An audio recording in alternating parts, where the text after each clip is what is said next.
คนดังกามีในน่านมาไม่แน่น่ะคนเท่าคาไลเมหนุ่มอ่ำยุมก็เป็นหมาเยาคนดังกามีเนยหน้าคนดังกามีเนยหน้าไม่แน่น่ะหน้าเป็นตัง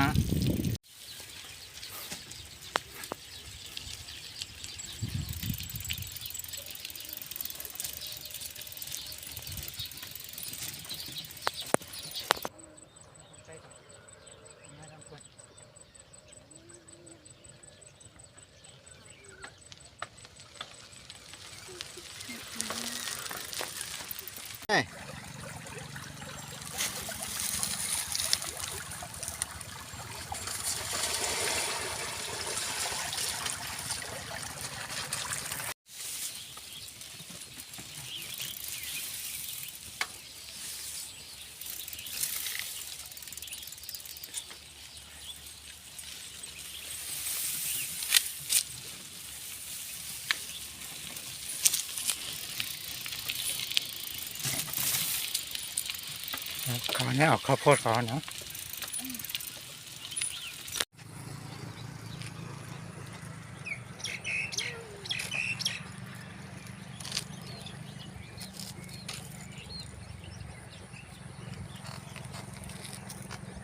ไปแม่